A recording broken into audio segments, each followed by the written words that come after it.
Miembros de la Mesa del Senado, portavoces de los grupos parlamentarios, señorías, señor ministro, embajador, embajadores, autoridades, señoras y señores, es para mí una satisfacción un año más ofrecerles la bienvenida al Senado de España, a este antiguo Salón de Plenos, donde vamos a celebrar este acto que es el acto central en España del Día de la Memoria del Holocausto y de la prevención de los crímenes contra la humanidad. Una conmemoración anual que tiene su referencia, como es sabido, en el aniversario de la liberación del mayor campo de exterminio nazi, Auschwitz-Birkenau, el 27 de enero de 1945. En representación del Gobierno de España nos acompaña hoy en esta mesa presidencial el ministro de Justicia, don Rafael Catalá. Quiero agradecerle también al señor embajador de Israel en España, don Daniel Kudner, que esté con nosotros hoy aquí. Y también a la embajadora en misión especial para la Alianza de Civilizaciones y para el Diálogo Interreligioso, doña Belén Alfaro, al presidente de la Federación de Comunidades Judías de España, don Isaac Querub, al presidente de la Unión Romaní, don Juan de Dios Ramírez Heredia, a la delegada en Madrid de la Amical de Mauthausen, doña Concepción Díaz Berzosa, y al rabino Moshe Ben Daham. Y, por supuesto, a todas las autoridades, los representantes de distintas organizaciones y, en general, a todas las personas de buena voluntad que asisten y participan en este acto solemne. Damos ya comienzo a esta sesión, para lo cual le cedo la palabra a doña Belén Alfaro, que va a actuar como relatora del acto. Cuando quiera.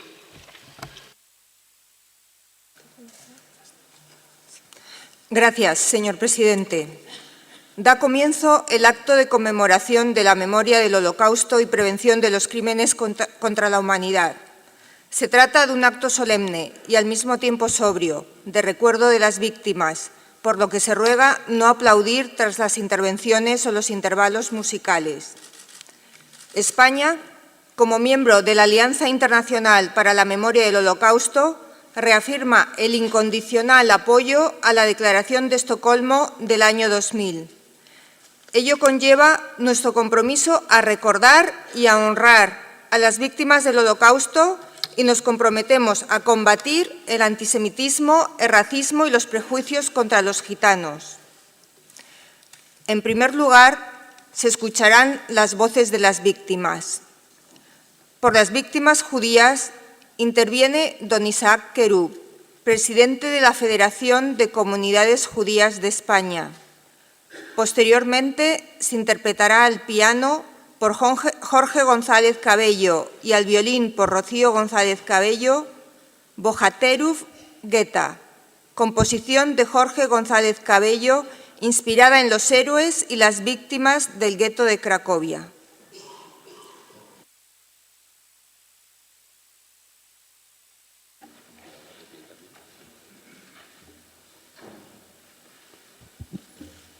Con la venia del rabino, presidente del Senado, ministro de Justicia, embajador de Israel, cuerpo diplomático, representantes de los grupos parlamentarios, representantes de la Unión Romaní y de la Amical Mauthausen, señoras y señores. A todos ustedes, muchas gracias por acompañarnos. Vosotros, ¿qué sabéis? ¿Sabías que el hambre hace centellear los ojos y que les hace ensombrecer? ¿Sabías que se puede ver morir a la propia madre sin llorar?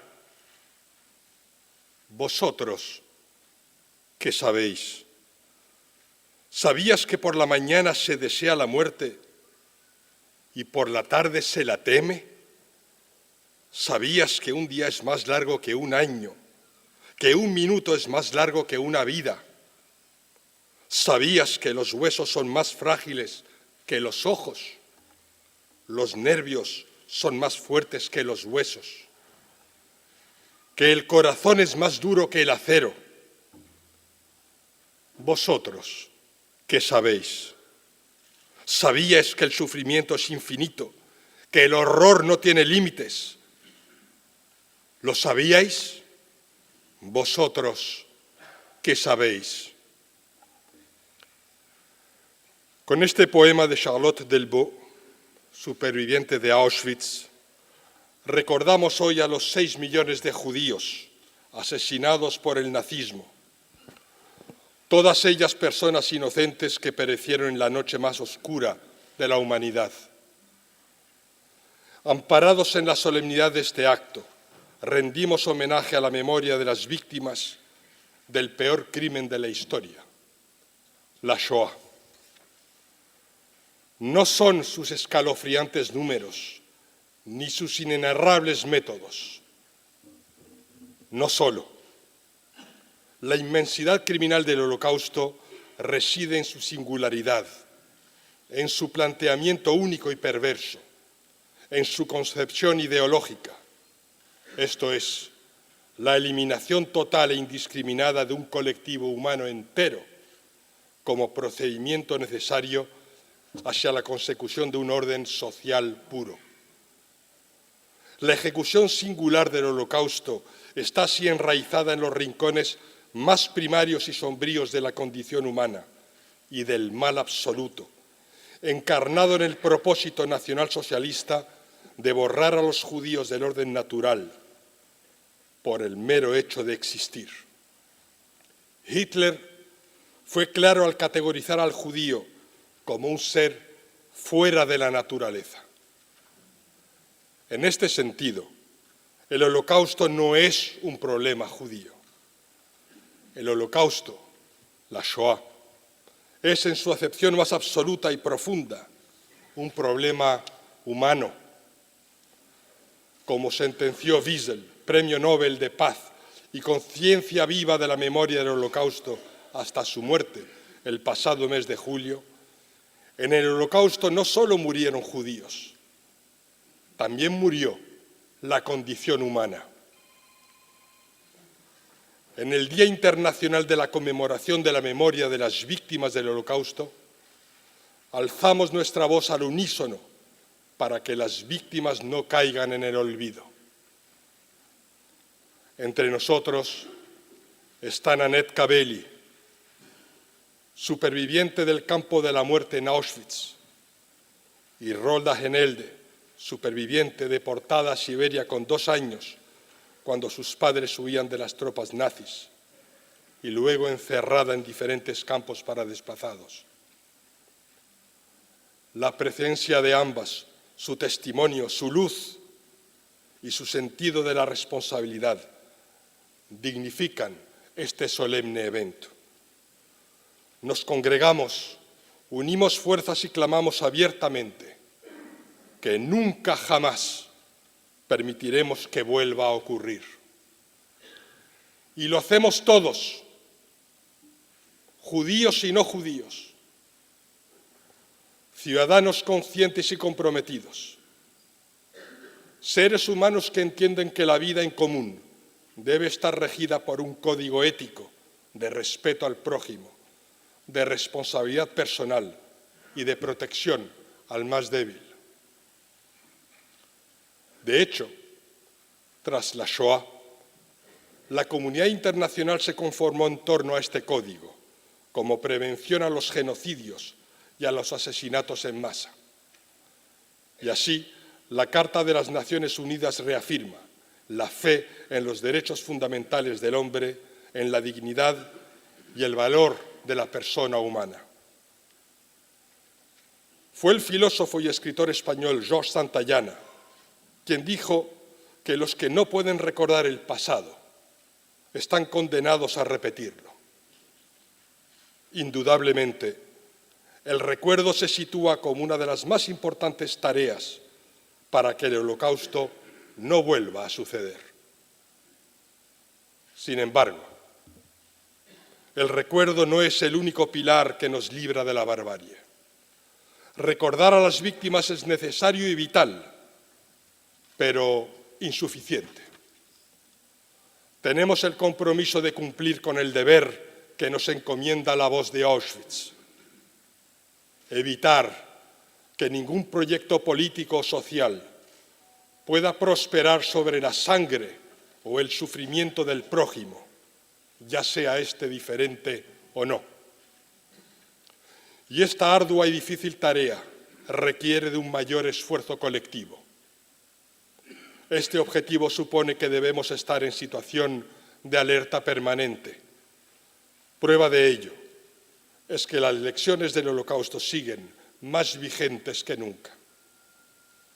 El Occidente de 2017 no es el Occidente de 1930. No obstante, las sinagogas, los colegios y los centros comunitarios judíos están de nuevo bajo protección policial y a veces militar.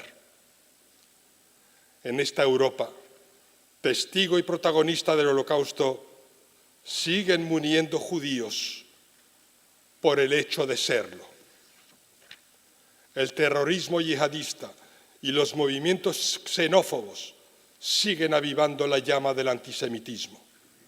La amenaza sigue activa y no podemos desfallecer. Una ola de racismo y populismo recorre de nuevo el continente y amenaza con alcanzar el poder y aplicar una agenda política que tiene como eje el rechazo al diferente. No en vano sufrimos el resurgimiento de un lenguaje de odio y de violencia que, como ha demostrado la historia, es la antesala de la tragedia.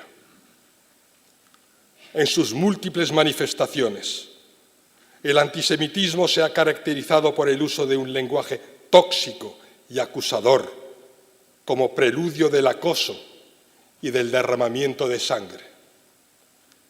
La cámara de gas no es sino el final siniestro de un proceso implacable que comienza con la abolición del pensamiento y con la forja de un lenguaje a la medida de los perversos.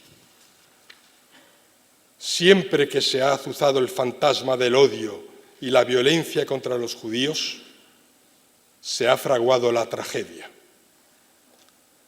El rabino Abraham Joshua Heschel, activista histórico por los derechos humanos en los Estados Unidos, sentenció que el Holocausto no empezó con tanques y hornos crematorios, sino con palabras malvadas, lenguaje difamatorio y propaganda. Es una realidad que no podemos ignorar. Por esta razón es vital para nuestras democracias que la ley pueda prevenir estas manifestaciones de intolerancia e incitación a la violencia. La última reforma del Código Penal en nuestro país es un paso acertado que ha dotado a nuestro ordenamiento de nuevas herramientas para prevenir los delitos de odio. Tenemos pendiente asimismo la lucha contra la trivialización o incluso la negación del Holocausto. La banalidad del mal es una explicación fallida y errónea de la participación de miles de personas en el sacrificio industrial de millones de judíos, de gitanos, discapacitados, homosexuales, masones, comunistas, socialistas, republicanos, disidentes políticos y demás personas declaradas indeseables por el régimen nazi. Nunca fue un argumento válido. Aquellos que antepusieron la obediencia debida frente a su propia conciencia fueron cómplices y a veces autores del crimen. Las sociedades libres y civilizadas no pueden indultar los crímenes de lesa humanidad bajo el pretexto del cumplimiento de órdenes. La tiranía y el pensamiento único logran imponerse cuando los ciudadanos son indiferentes, miran a otro lado o entierran su propia conciencia ante la injusticia y el sufrimiento del prójimo. Si banalizamos el mal, dejaremos que se imponga. Ya nos advirtió de ello el pensador Edmund Burke. Para que el mal triunfe, basta que los hombres de bien no hagan nada. Hoy estamos aquí para recordar las lecciones del pasado reciente, para no olvidar la memoria de las víctimas y para rendir homenaje a los ya pocos supervivientes. Estamos aquí para advertir a las generaciones futuras que deben permanecer vigilantes para que la tragedia no se repita. Estamos aquí para combinarles a que deben seguir promoviendo el derecho a la diferencia, el respeto mutuo y la libertad, e impedir que la eliminación de un grupo humano pueda convertirse en un propósito político plausible, como fue el caso en Ruanda y en los Balcanes, como lo pretende hoy el gobierno de Irán con su intención de borrar a Israel del mapa, y como actualmente lo practican grupos terroristas con el Estado Islámico a la cabeza, masacrando a las comunidades cristianas de Oriente Medio. Esto incluye la nueva judeofobia disfrazada de un intento peligroso de deslegitimar el vínculo del pueblo judío con la tierra y el Estado de Israel. En consecuencia, la conmemoración del Holocausto nos llama no solo a recordar, sino también a llegar a compromisos mucho más altos. Sin duda, la aplicación de la ley es importante, pero principalmente me refiero a la educación. Ante el renacimiento de ideologías racistas y totalitarias, las democracias deben recuperar y reforzar la narrativa que las hizo prósperas, libres y seguras. Es de vital importancia la progresiva introducción de la enseñanza sobre el Holocausto en los manuales de nuestras escuelas y universidades. Desde esta tribuna, símbolo de la voluntad popular, los judíos españoles llamamos a todos los partidos políticos y a la sociedad civil para que alcancen un pacto por la educación. Un gran pacto nacional basado en la libertad, en el respeto al prójimo y en el derecho a la diferencia. Un acuerdo de amplio consenso que gire sobre la alteridad, es decir, la pedagogía de la diferencia concebida por el maestro Emmanuel Levinas. Un pacto por la educación que, en suma, libre a las próximas generaciones futuras de la fobia al prójimo, por más diferente que sea. Tal y como Su Majestad el Rey expresó el pasado 24 de diciembre en su discurso de Navidad, la negación del otro no puede caber en la España de hoy. Una educación basada en los valores de la convivencia y la diversidad representa el arma más poderosa contra la tiranía y la incitación al odio. Una educación que se fundamenta en el conocimiento, el respeto, los derechos humanos, la igualdad, la justicia, el pluralismo, la confianza y la verdad es también la mejor inversión posible para el futuro, pues la libertad y la convivencia pacífica son un plebiscito de todos los días. Señorías, señoras y señores, una buena educación es y será nuestro mejor legado.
Por las víctimas gitanas intervendrá don Juan de Dios Ramírez Heredia, presidente de la Unión Romaní.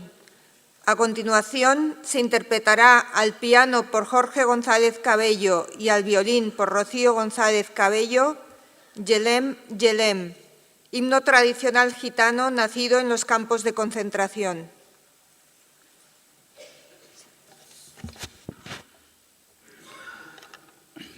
Señor presidente, señor ministro, presidente de las comunidades judías españolas, embajadora, dignísimas autoridades, señoras y señores. Como que la capacidad de sorpresa del ser humano parece que no tiene límites, hoy manifiesto yo aquí una vez más la mía. Hay momentos en los que, cuando se recuerdan acontecimientos tan trágicos como los que acaba de describir nuestro presidente, uno piensa que esas cosas no se van a repetir nunca más.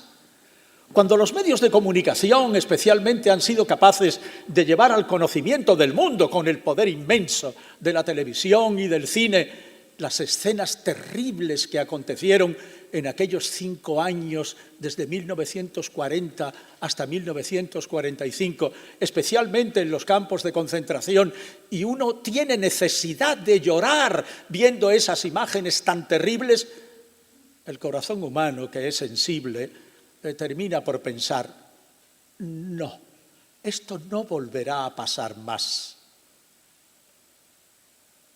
Desgraciadamente, en estos días, el mundo anda demasiado convulso. Y no sé si será por la edad, porque ya soy mayor, porque he vivido demasiadas experiencias, noto en mi interior que tengo miedo. Me da miedo de lo que está pasando en el mundo.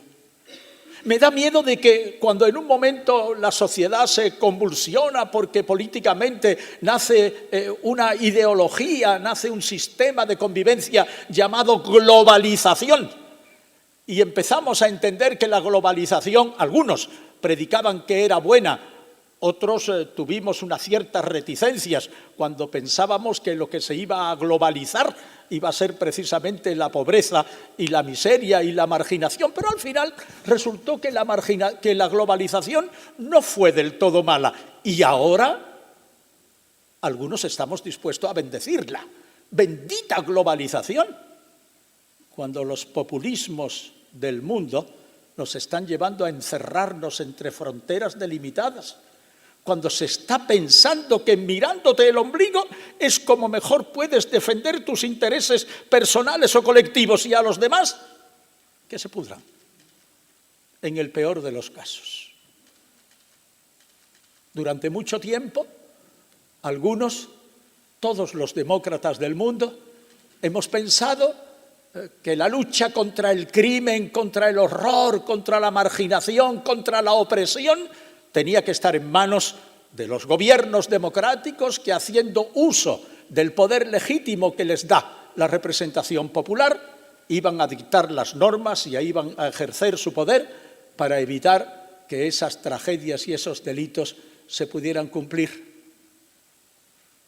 Pero desgraciadamente no es así. Tampoco es así en su totalidad, porque desde aquí tenemos que denunciar a gobiernos, a poderosos, instituidos legítimamente en el poder, que miran para otro lado cuando se están cometiendo crímenes horribles contra la humanidad.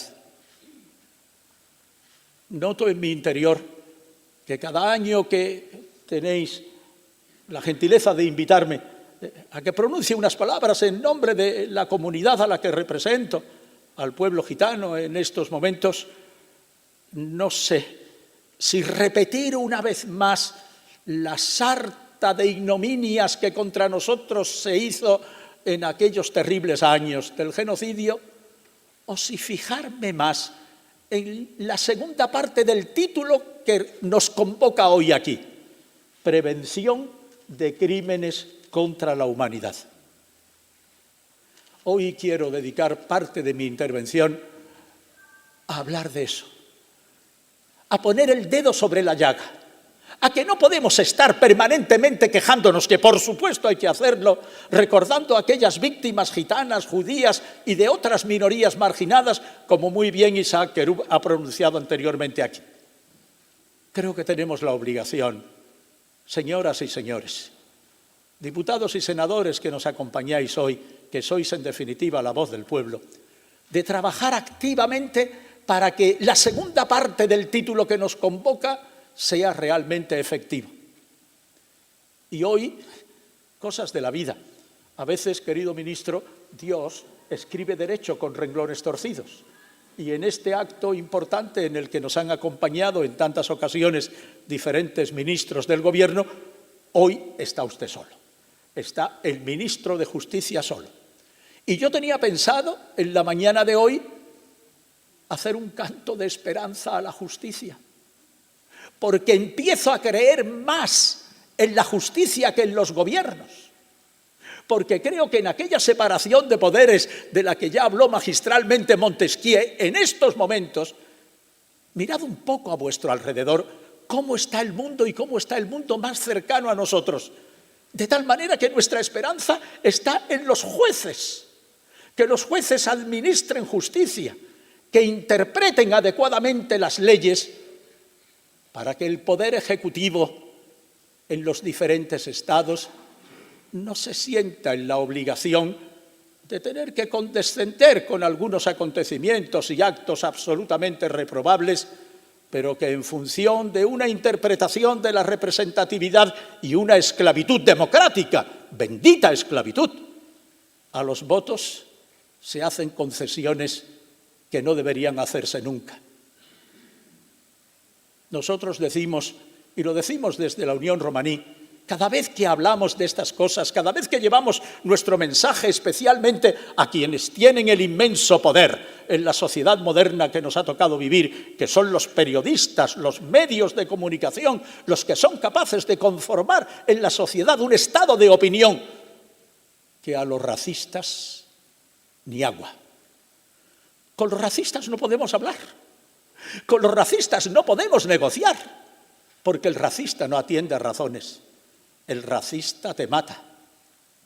Cuando para tantos grupos violentos como hay en estos momentos en la sociedad que nos ha tocado vivir, lo que importa más es el color de la piel que no el color de los ojos, nos encontramos ante un panorama verdaderamente difícil y yo me atrevería a decir que casi traumático.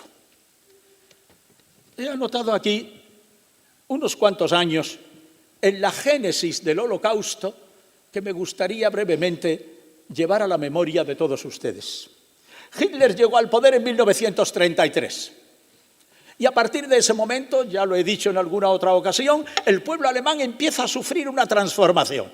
Ese pueblo alemán culto, sabio, amante de la música, promotor de la inmensa mayoría de las tecnologías modernas, empieza a comportarse de una manera que desdice de la tradición alemana y de la importancia inequívoca que en el desarrollo del mundo ha tenido siempre el pueblo alemán. Y una noche se acuesta demócrata y sabio y se levanta al día siguiente odiosamente racista, inhumano, capaz de mirar hacia otro lado cuando sus compatriotas, algunos de sus compatriotas, estaban haciendo algo terrible. En 1934, al año siguiente, ya con Hitler en el poder, empieza contra los gitanos especialmente una campaña enorme de esterilización y castración de los hombres y de las mujeres gitanas. 1934, aún no había empezado la Guerra Mundial, aún no estaban abiertas las cámaras de gas, pero aquel maldito racista no quiere que existan más gitanos. Y en 1934 dicta esa norma que obliga a coger a las mujeres gitanas, esterilizarlas y a los hombres castrarlos para que no nazcan más niños gitanos. Año siguiente, 1935. En 1935 se da un paso más y se dictan las leyes de Nuremberg que fundamentalmente prohibían a los ciudadanos arios casarse con un hombre o con una mujer que no lo fuera. Aún no habían empezado a matarnos, pero empezaban a hacer valer las principales normas que iban en contra de los derechos más elementales de los seres humanos. Ahí, en 1975, fue cuando la llamada Ley de Ciudadanía dio al traste con los derechos humanos y con los derechos civiles de los ciudadanos de entonces. 1938, al año siguiente. Al año siguiente se celebra la Semana Trágica Gitana. Antes ya se había celebrado el terrible día del Kristallnacht contra los judíos. Y tal vez aquellos terribles nazis, teniendo en cuenta el maldito éxito que estuvieron en aquel ataque sangriento y violento contra la comunidad judía, que no se había metido con nadie y que era un elemento de prosperidad en la sociedad en la que estaban viviendo, copiaron aquel esquema y en 1938 se celebra la primera semana trágica contra los gitanos y en 1940, queridos amigos. Este es un dato desconocido para mucha gente, lo he averiguado en los prolegómenos de este acto. En 1940, precisamente en el campo de concentración de Buchenwald, 250 niños gitanos, queridos amigos, hermanos judíos, 250 niños gitanos en aquel campo de concentración fueron gaseados. Y fueron gaseados para probar si efectivamente el gas que acababan de descubrir, el Ciclop B, que fue el que luego se utilizó en las cámaras de gas para matar a 6 millones de judíos y a más de 500.000 gitanos, saber si aquel gas efectivamente era eficaz. 250 niños gitanos fueron los pioneros que murieron en el campo de Buchenwald para probar esa terrible arma de exterminación. Claro que entonces aún las cámaras de gas no funcionaban e inventaron las cámaras de gas ambulantes. Lo hemos visto en más de una ocasión en las películas. Llenar un autobús, un camión herméticamente cerrado de judíos y de gitanos, sacar una manguera por detrás del tubo de escape, introducirla dentro de la furgoneta o del camión y hacer que murieran asfixiados miles de personas a lo largo de toda aquella terrible circunstancia. Y termino. 1941. Fijaros bien, en el campo de concentración de Chelmo, 1000 gitanos alemanes y sirios fueron introducidos en la cámara de gas y fueron los primeros que murieron en aquel invento que la cámara de gas representaba como medio de eliminación masiva de miles, de centenares de miles de personas. Una vez más, queridos hermanos judíos, nos tocó ser a los gitanos los pioneros del exterminio, porque eso pasó en 1940 y las cámaras de gas empezaron a funcionar a todo meter, con una velocidad extraordinaria y con un rendimiento, maldito rendimiento extraordinario para el pueblo judío principal y enormemente sacrificado en esta contienda 8 meses después. Hemos sido, por lo tanto, los gitanos en cuyo nombre creo que puedo hablar hoy, quienes hemos de lamentarnos de esas circunstancias. Voy a terminar enseguida. Pero no quiero seguir hablando de lo que aconteció entonces, señor ministro. Quiero hablar de la justicia. Mire usted, hace 4 años, en Grecia, 700 malditos racistas, hace 4 años, en un pueblo, déjenme que no me ponga las gafas para leer el nombre del pueblo, en un pueblo de Grecia, fueron a perseguir a los gitanos que vivían en aquella localidad. 700 personas. Y con ladrillos, con palos, con adoquines, se dice textualmente en la sentencia, empezaron a martirizar y si hubieran caído en manos de ellos incluso a matar a los gitanos que vivían en este pueblo. Como es natural, las fuerzas vivas, las ONGs, quienes estamos preocupados porque estas cosas no sucedan, hicimos nuestra apelación a la justicia y finalmente acabamos en el Tribunal de Derechos Humanos de Estrasburgo. Querido ministro, la semana pasada el tribunal se ha manifestado y nos ha dado la razón y ha condenado a los racistas y sobre todo ha condenado a las autoridades griegas, porque quedó demostrado que mientras que aquellos malditos energúmenos violentaban la persona física de los gitanos asustados, de los niños que buscaban refugio en aquella casa, la policía griega presente en el acto contempló aquel acontecimiento y no intervino. Y por eso el Tribunal de Derechos Humanos, bendita acción de la justicia, les ha condenado. Eso ha pasado en Hungría. Pero ¿y en Chequia? ¿Qué está pasando en Chequia? Pero si todavía ha tenido que ser la justicia, una vez más, la que le diga al gobierno checo, mire usted, que a los gitanos no los puede usted llevar a las escuelas de los discapacitados. ¿En virtud de qué lleva usted a los niños gitanos a esa? No es una forma de violencia, no pretendemos desde aquí prevenir que esas cosas no sucedan. Siguen sucediendo. Han tenido que ser los jueces los que digan al gobierno de Chequia que estas cosas no se pueden hacer. No es para tener miedo, pensando que pronto se van a celebrar elecciones en Francia y que está la figura de la señora Le Pen ahí agazapada, representando la extrema derecha europea, para la que el comportamiento racista seguro que no le repele en absoluto. Es que no estamos contemplando que también dentro de muy poquito va a haber elecciones en Holanda y que hay un partido de extrema derecha que está amenazando la convivencia en aquel país. Es que en la propia Alemania está teniendo un vigor extraordinario un partido político de extrema derecha que cada día se jacta de hacer actos, agresiones, manifestaciones y concentraciones contra los diferentes. Es que no es para dar miedo.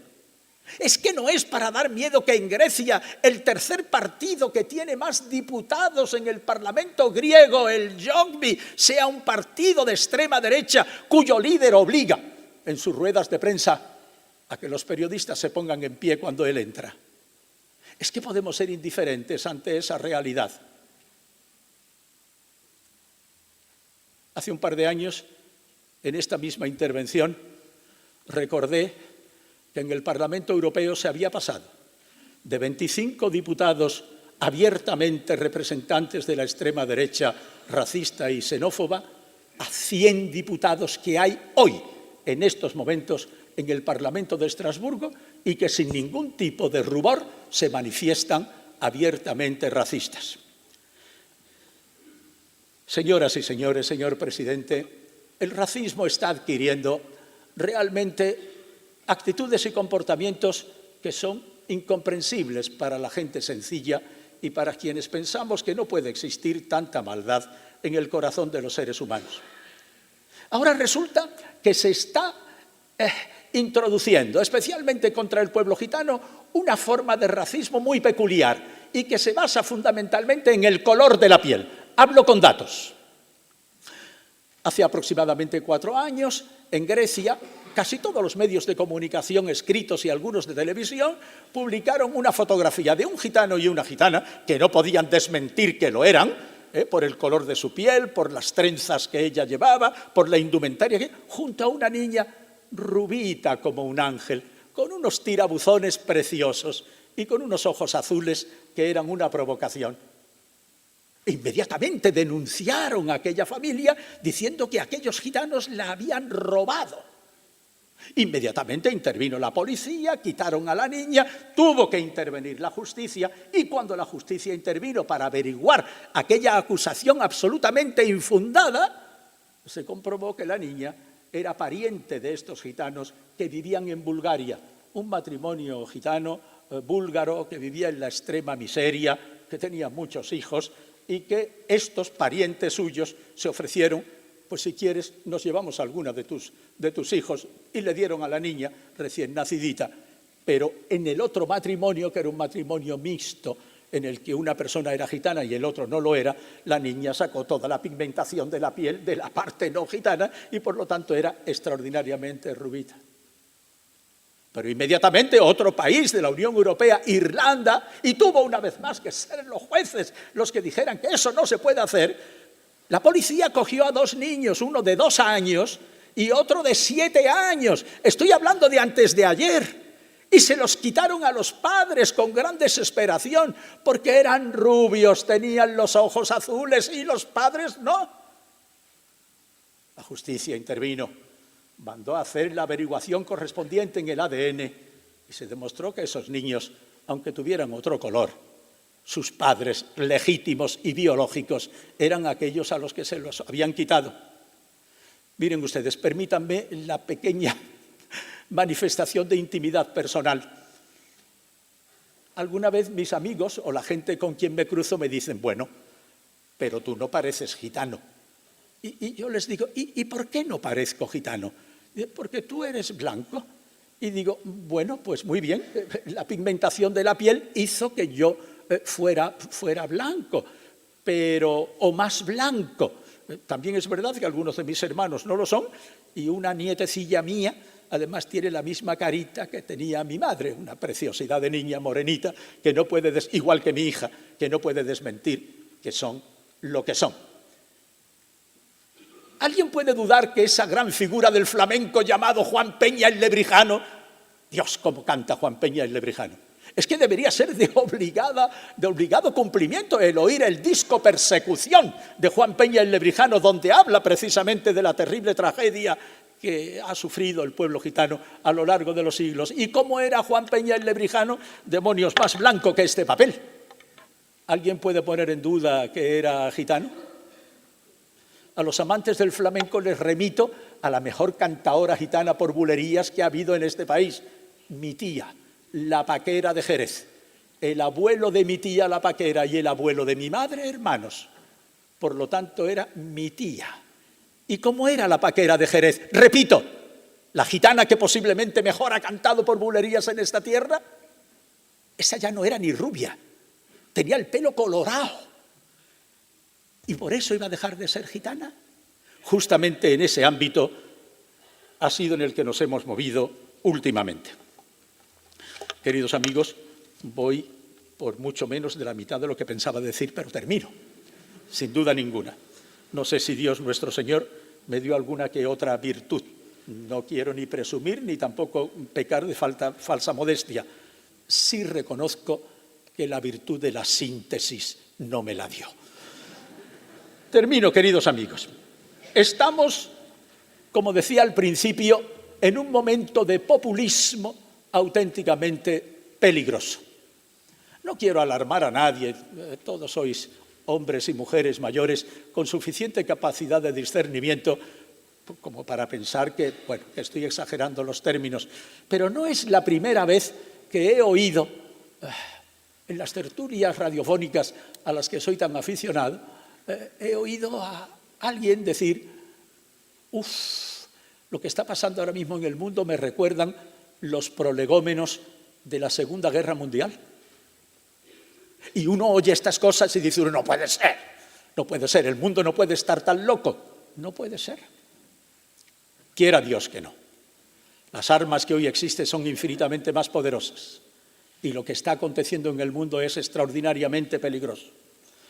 Por eso, queridos amigos, yo quisiera terminar lanzándoles un compromiso de lucha para prevenir los crímenes contra la humanidad que hoy estamos conmemorando aquí en el recuerdo entrañable de los 6 millones de judíos que fueron víctimas de ese odio, del 500.000 de gitanos, de los republicanos, de los homosexuales, de los discapacitados, de tantas otras minorías que fueron víctimas de aquel horror. Y les quiero transmitir un pensamiento muy conocido de Martin Luther King, cuando él decía, no me preocupa que griten contra nosotros, tampoco me van a asustar porque nos tiren piedras y digan que tienen que exterminarnos, no me van a asustar por eso. Me preocupa mucho más el silencio de los buenos. Los que viendo esas cosas se callan, porque entonces no tendremos perdón de Dios. Muchas gracias, señor presidente.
Por los deportados españoles a los campos de concentración nazis intervendrá doña Concepción Díaz Berzosa, delegada en Madrid de la Amical de Mauthausen.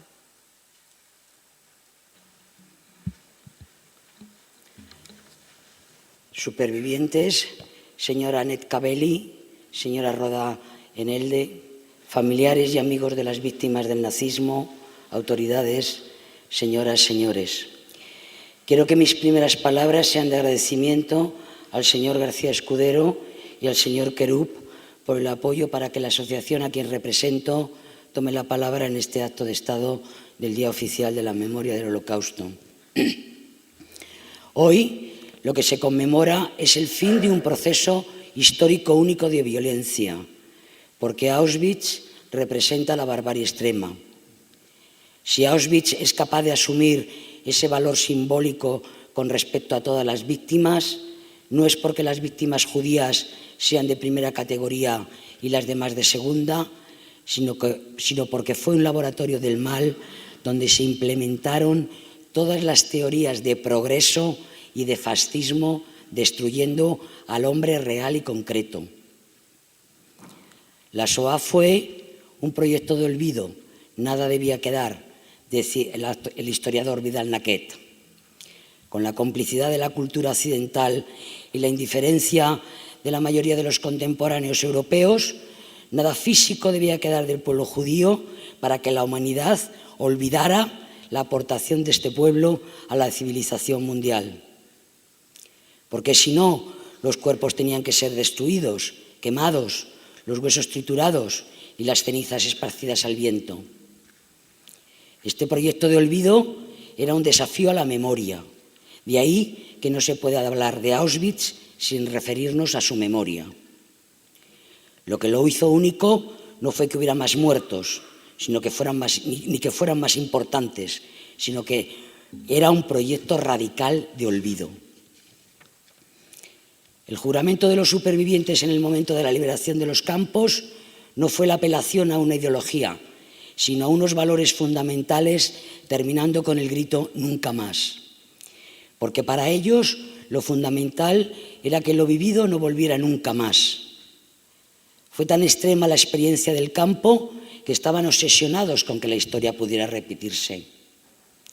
Su compromiso les impedía el silencio y la indiferencia, y la experiencia de la barbarie vivida les otorgaba autoridad para reclamar y exigir al mundo entero el mandato de recordar la barbarie y evitar la repetición.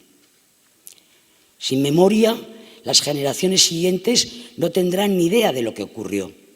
Más aún, sin memoria, es como si la injusticia no hubiera ocurrido nunca y el mundo pudiera organizarse como si la barbarie no hubiera tenido lugar. Y allí nació la memoria como deber. A los 72 años de la liberación de Auschwitz, ejercemos nuestro deber de memoria para todas las personas que fueron deportadas y exterminadas por diferentes motivos, entre ellos los motivos políticos. Alrededor de 10.000 mujeres y hombres republicanos españoles fueron deportados a los campos de concentración nazis por su condición de luchadores antifascistas, por la defensa de los valores de la libertad, igualdad, justicia y fraternidad entre todos los pueblos. Primero, al oponerse al golpe de Estado de julio de 1936 contra el gobierno legítimo de la República, lo cual les llevó a la derrota y el exilio. Luego, como exiliados en una Francia que no los recibió como merecían y porque sabían cuál era el enemigo común, se enfrentaron sin dudarlo al nazismo, de quien ya habían conocido el peligro que suponía para las libertades personales y colectivas. El régimen alemán catalogó al colectivo español exiliado como enemigo político del Tercer Reich y con la connivencia del gobierno francés de Vichy y la aquiescencia de la dictadura franquista se decidió calificarlos como apátridas y organizar su deportación al campo de concentración de Mauthausen. Fueron catalogados como apátridas cuando entraron en Mauthausen y lo siguieron siendo después de la liberación. Ellos, los supervivientes, que saludaron a las fuerzas norteamericanas con una inmensa pancarta que cubría el muro de la entrada del campo de Mauthausen y que decía: «Los españoles antifascistas saludan a las fuerzas liberadoras». Pero no fueron libres para decidir dónde querían vivir.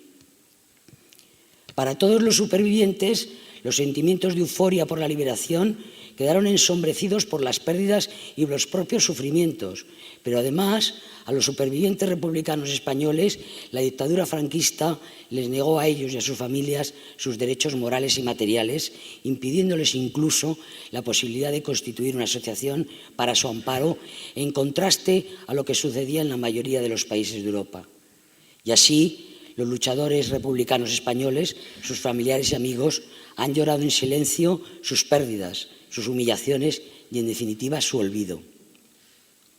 Quiero destacar que desde el inicio en España de la celebración del Día Oficial de la Memoria del Holocausto, en el 2006, nuestra asociación, como depositaria de la memoria de la deportación española y depositaria de la memoria de Mauthausen, Buchenwald y Sachsenhausen, en cuyos comités internacionales estamos presentes, ha recibido todo el apoyo tanto de la Federación de las Comunidades Judías de España como del Centro Sefarad de Israel para participar en dicho acto con el encendido de una de las 6 velas en memoria de nuestros compatriotas.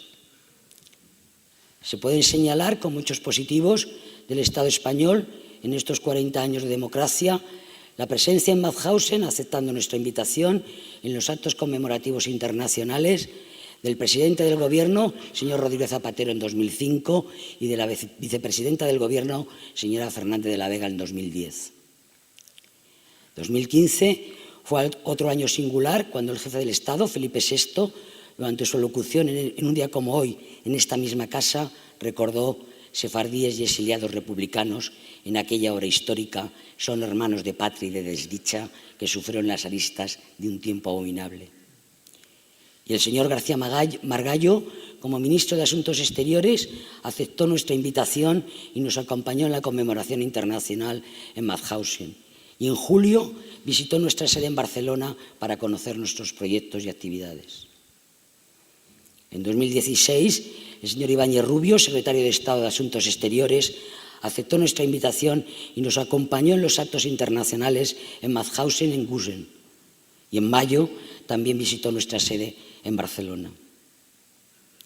También el año pasado, gracias al apoyo del señor De Lucas, director del Centro Sefardí de Israel, se firmó un convenio de colaboración de nuestra asociación con el Ministerio de Asuntos Exteriores para impulsar la memoria de la deportación española a los campos nazis, la sensibilización sobre los derechos humanos y la visita de jóvenes españoles a los campos de concentración. No quiero olvidar que desde su creación en 2006, el Centro Sefardí de Israel, como institución vinculada al Ministerio de Asuntos Exteriores, ha sido un aliado de nuestra asociación, manteniendo con nosotros una estrecha colaboración en distintas iniciativas. Pero a 71 años después de la victoria contra el nazismo y a 41 años transcurridos desde la muerte de Franco, hay asignaturas pendientes. Y seguimos reclamando para el colectivo republicano español deportado el reconocimiento jurídico como víctimas, según establece el derecho penal internacional, lo que han hecho otras democracias con pasados parecidos al nuestro. Y la difusión y el conocimiento en todos los ámbitos de nuestra sociedad de la lección de sufrimiento de la deportación republicana y de la aportación de los españoles en la victoria contra el nazismo. No es el olvido, sino la memoria, la condición para fortalecer nuestra democracia y mantener vivos los principios básicos de nuestra convivencia colectiva, para afrontar las violencias presentes y futuras que nos acechan y, por último, para evitar lamentos inútiles por no haber aprendido la lección de quienes nos precedieron. Tenemos la obligación de conocer, explicar y recordar, de no dejar que esto se olvide, pero también de prevenir y denunciar. Hoy, la Unión Europea se está mostrando incapaz para encontrar una respuesta positiva al drama humanitario de los cientos de miles de personas que huyen desesperadamente de las guerras que han destruido la estructura social que les daba seguridad en sus países de origen. De nuevo, oímos hablar de personas legales o ilegales, de quienes tienen derecho al asilo y de quienes no lo tienen. Y vemos, otra vez, campos de concentración y deportaciones masivas de personas abandonadas a su suerte. Reaparecen antiguas consignas que nosotros desearíamos estuviesen definitivamente superadas. Racismo, fascismo, antisemitismo, intolerancia, derechos excluyentes. Se expande el discurso del miedo ante los diferentes, del peligro que representa la mezcla con los otros, y todo ello agravado en el contexto trágico de guerras declaradas o encubiertas por intereses geopolíticos o económicos y de atentados terroristas que afectan a multitud de personas de diferentes países: Siria, Yemen, Israel, Alemania, Francia, Turquía. Y en un contexto de crisis económica en el que es muy fácil señalar como culpables a los más vulnerables, a las propias víctimas del sistema, desviando la atención de los máximos responsables del deterioro social y económico de nuestras sociedades. ¿Y qué decir del mar Mediterráneo, que en vez de ser un mar de unión, paz y esperanza, se está convirtiendo en otro cementerio más? Tampoco debemos olvidar que África vive sus propias crisis de desplazados, que huyen de los conflictos armados, de su propia violencia estructural, del hambre y de la pobreza extrema. Y por último, nos preocupan profundamente las últimas noticias y las nuevas políticas en los Estados Unidos. Ante esta alarmante situación, como representante del Comité Internacional de Mauthausen, que agrupa actualmente a 21 asociaciones nacionales de Europa y de los Estados Unidos, y que fue fundado por los supervivientes del campo de concentración nazi de Mauthausen, reclamamos con urgencia la acción de las instituciones políticas para encontrar soluciones respetando los derechos de todas las personas según la legalidad y los acuerdos internacionales vigentes. Y pedimos a todas las personas que no están dispuestas a quedarse indiferentes e impasibles ante las injusticias de hoy, que asuman el compromiso que nos han legado los supervivientes. Nunca más, ni aquí ni en ningún otro lugar del mundo. Se procederá ahora al encendido de las 6 velas en memoria de las víctimas del Holocausto. La primera vela, en memoria de los 6 millones de judíos asesinados en guetos, persecuciones y campos de concentración, encendida por Annette Kabeli, superviviente del campo de exterminio de Auschwitz, y por Eva Benatar, salvada junto con su madre por Ángel Sanz-Briz en 1944 en Budapest. La segunda vela, en memoria del 1,5 millones de niños judíos asesinados por los nazis, encendida por Natalia Benzaquén y Joseph Ederi, alumnos del Colegio Ibn Gabirol Estrella Toledano. En memoria de los otros colectivos que padecieron la barbarie nazi, republicanos españoles, gitanos, discapacitados, homosexuales, testigos de Jehová y otros colectivos. Encienden la vela Josefa Santiago Molina, sobrina de Francisco Molina Olmos, asesinado en Gusen en 1942 en representación del amical Mauthausen. Rosa Vázquez de Alborea, presidenta de la Asociación de Mujeres Gitanas Alborea, y Francisco Ramírez Martín, presidente de la Confederación LGBT de España. En memoria de los justos entre las naciones, aquellos quienes a riesgo de sus vidas salvaron a miles de perseguidos, y en memoria de quienes fueron salvados por los justos, encienden la vela Paloma Sanz-Briz, hija del diplomático Ángel Sanz-Briz, justo entre las naciones, que salvó a miles de judíos en Budapest en 1944, y Teresa Jiménez Aladren, sobrina de José Rojas de Moreno, embajador de España en Bucarest de 1941 a 1942, que salvó muchas vidas judías. Daniel Kutner, embajador de Israel, y Roda Geneldel Abekasis, superviviente del gueto de Varsovia, encienden la vela por los que lograron sobrevivir y rehacer sus vidas en Israel y en la diáspora. Perla Hazán, directora del Departamento de Latinoamérica, España y Portugal de Yad Vashem. Paco Santo Juanes Grau, maestro y asesor del Centro de Formación, Innovación y Recursos Educativos de la Comunidad Valenciana. Y Marleni Colmenares González, directora de Promoción Educativa del Instituto Municipal de Educación del Ayuntamiento de Barcelona.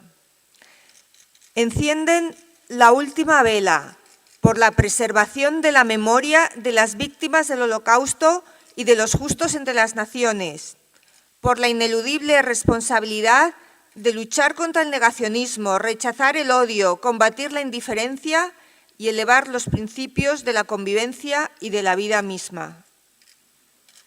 Se recitará la plegaria por las víctimas del Holocausto, el Malé Rajamín, por el rabino Moshe Ben Daan, presidente del Consejo Superior Rabínico de España. A continuación, escucharemos Elí, Elí, melodía de David Cejavi, para el poema de Hannah Escenes, interpretado por Jorge González Cabello al piano y Rocío González Cabello al violín. El Malé Rachamim Shochem Bameromim המסה מנוחה נכונה תחת כנפי השכינה במעלות קדושים וטהורים, כזוהר הרקיע מסהירים, לנשמות 6,000,000 מאחינו בני ישראל. אנשים, נשים, ילדים וילדות, שנהרגו ושנשחטו, שנקברו, שנשרפו ושנקברו חיים. על קידוש השם בארצות תחת ממשלת גרמניה ובשאר ארצות השמדה ובארצות אירופה שמקסרו נפשם על קידוש השם בעבור שקולם בישראל ובגולה נתפלל להזכיר זכרם ולעילוי נשמותיהם לכם בלרחמים הסתירם בסתר כנפיך לעולמי וצרור בצרכי נשמותיהם בגן עדן אדוני ונחלתם, ארץ אל תכסה דמם, ותשתוק לזעקתם, וינוחו בשלום על משכבותם, ונאמר amén.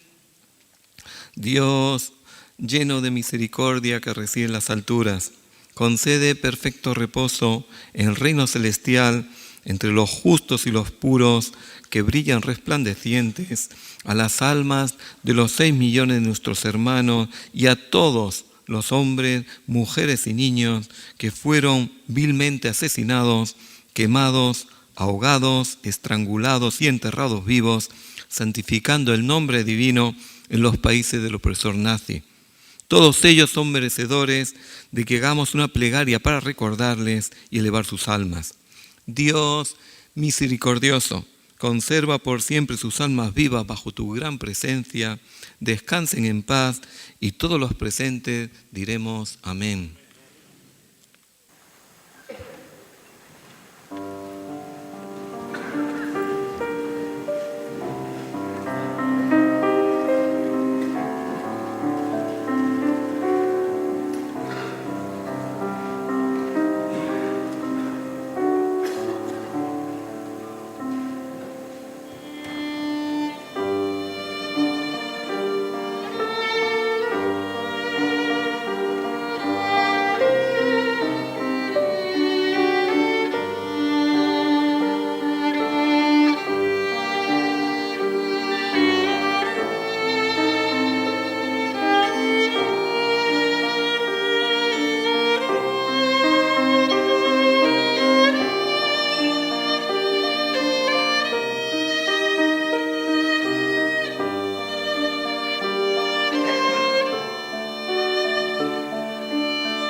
Doy las gracias una vez más, un año más, a Belén Alfaro por su labor como relatora de este acto y a continuación le cedo la palabra al excelentísimo señor don Rafael Catalapolo, ministro de Justicia.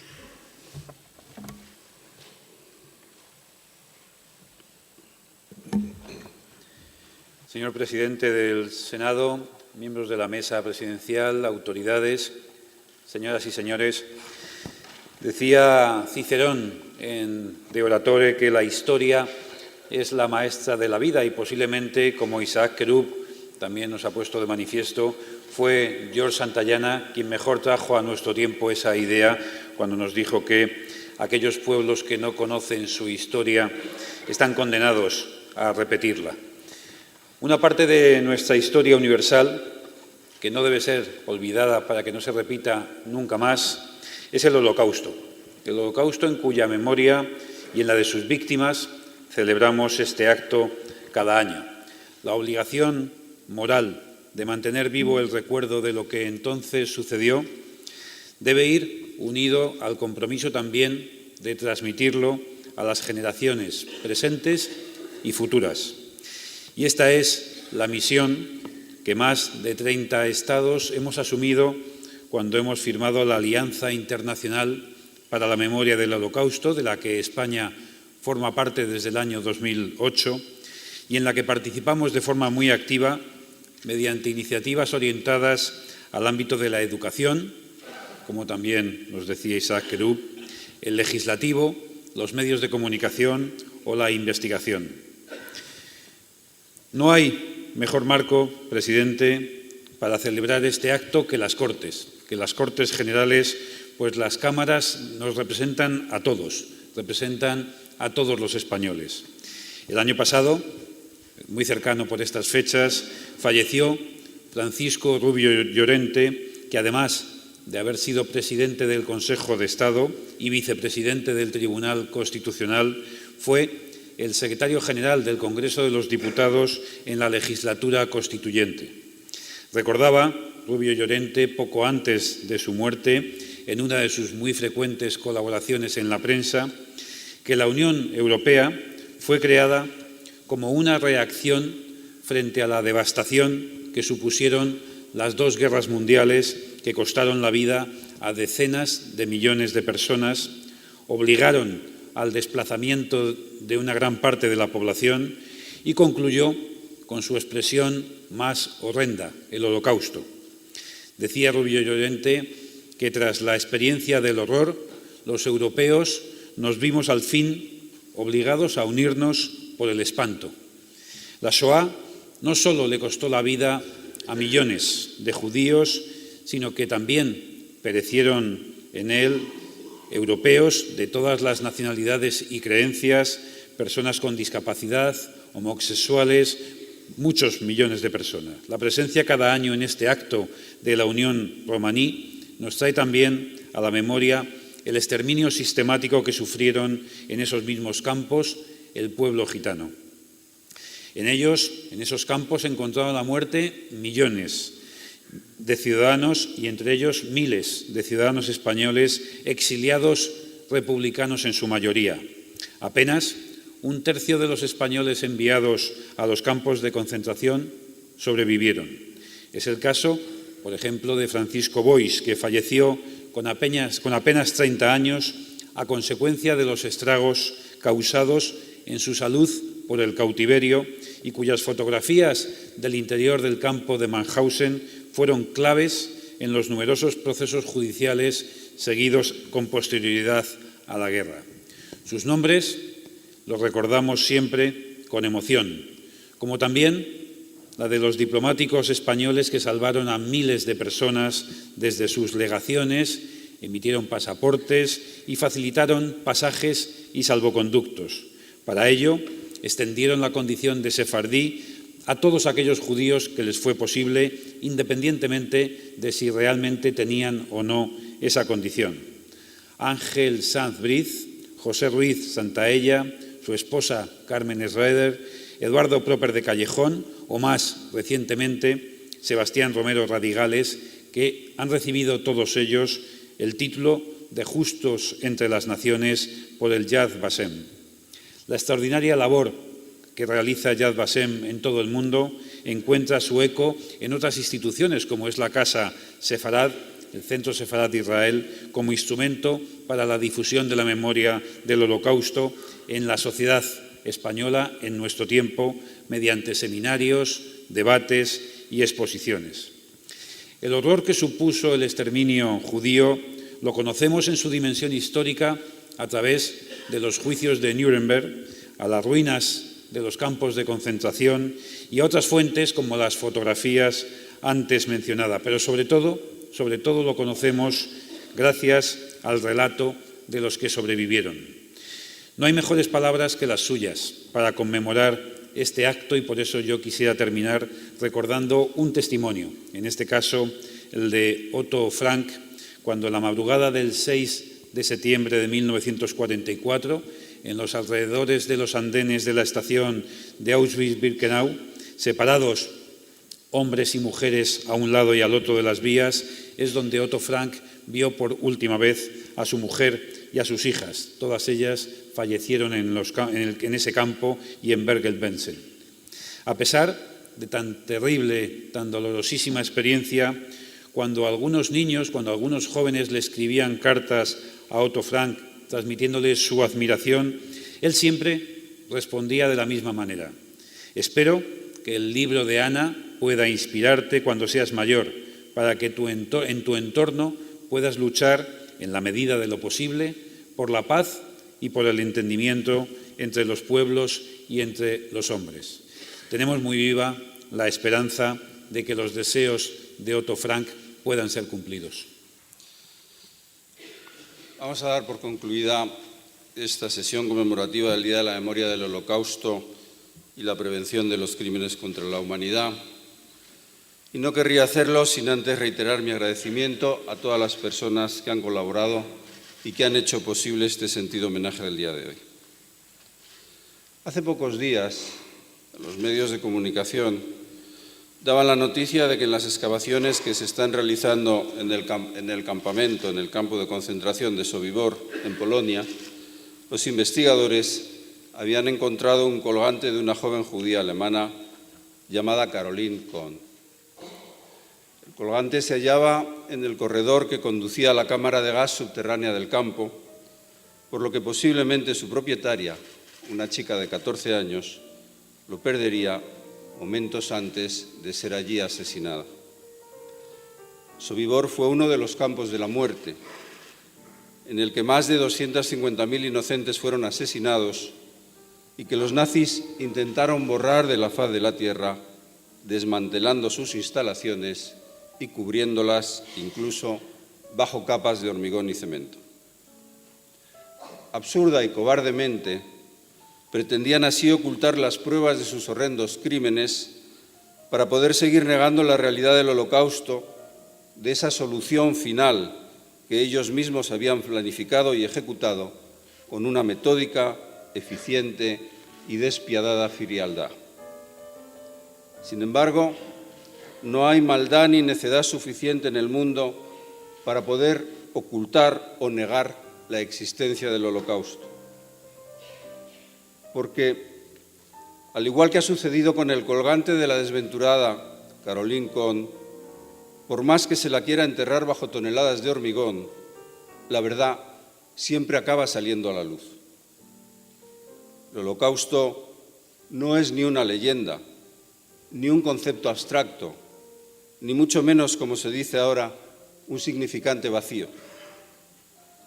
El Holocausto es un hecho histórico, situado en unas coordenadas temporales y espaciales concretas, con víctimas y victimarios identificados por sus nombres y apellidos, y producto de unas causas pormenorizadamente estudiadas por los historiadores.